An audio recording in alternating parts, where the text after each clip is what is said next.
இருக்குடி. இந்த தேனு டீ எடுத்துக்க.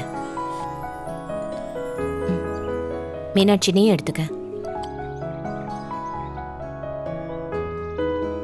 என்னங்க டீ எடுத்துக்கங்க. நோ டீ குடிக்கலாம் டைம் கிடையாது, வேலை நிறைய கிடைக்கும்.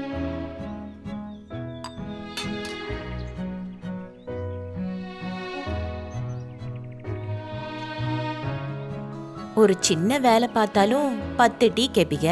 இப்ப என்ன ஒரு டீயே வேணாங்கிறீங்க? ஏகப்பட்ட வேலை பாக்கி கிடக்குல. வேலை ஜாஸ்தி இருக்குன்னு டீ வேணான்னு சொல்றீங்களா? இல்ல அத்தையோட டீக்கு பயந்துகிட்டு டீ வேணான்னு சொன்னீங்களா?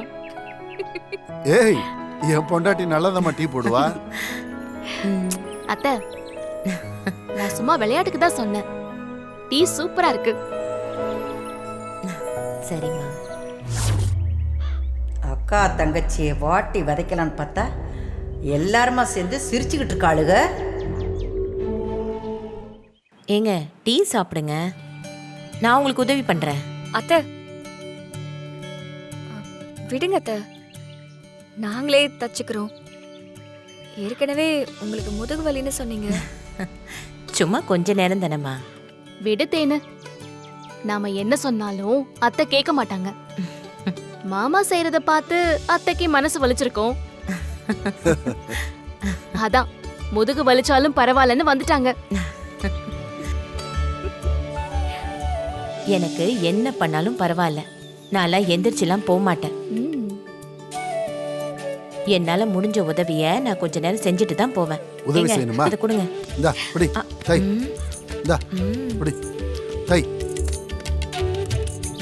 உண்மையிலேயே ரொம்ப சந்தோஷமா இருக்கு அத்தை. ஒரு கஷ்டம்னு வரும்போது தனியா ஒருத்தரை சுமக்க விடாம எல்லாரும் சேர்ந்து அதை ஷேர் பண்ணி பண்றது ரொம்ப நல்லா இருக்கு. வேலை முடியறதும் தெரியல, பொழுது போறதும் தெரியல. இனிமே இந்த வீட்டு பக்கம் நீ வரமாட்டேன்னு நினைச்சுக்கிட்டு இருந்தோம். ஆனா உங்க அக்காவுக்காக நீ இந்த வீட்டு பக்கம் வந்திருக்க, அதுவே ரொம்ப சந்தோஷமா இருக்குமா.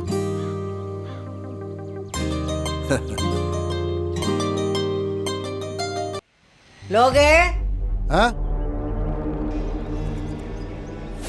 என்ன பண்ணிக்கிட்டு இருக்க? தச்சுக்கிட்டு இருக்கம்மா. ஏன் அவளுங்க தைக்க மாட்டாளுங்களா? தைக்கிறது அவங்க தான், நான் கொஞ்சம் முடிஞ்ச உதவியை அப்படி செஞ்சுக்கிட்டு இருக்கேன். அப்பதானே சீக்கிரம் வேலை முடியும். இங்கிட்டு வந்து உக்காந்துக்கிட்டாளேன்னு யாரும் சந்தோஷப்பட்டுக்க வேணான்னு சொல்லு. இந்த வேலை முடிஞ்சதுக்கு அப்புறம் வீட்டுக்குள்ள இல்ல, இந்த வாசலுக்கு வெளியே கூட வரக்கூடாது. புரியுதுல்ல? என்னையத்தான் சொல்றாங்கன்னு நல்லாவே புரியுது.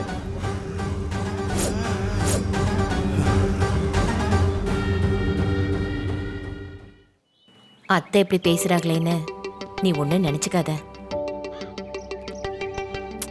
அவங்க ஏதாவது பேசலனாதான் நான் ஏதாவது நினைச்சு பார்த்தேன்.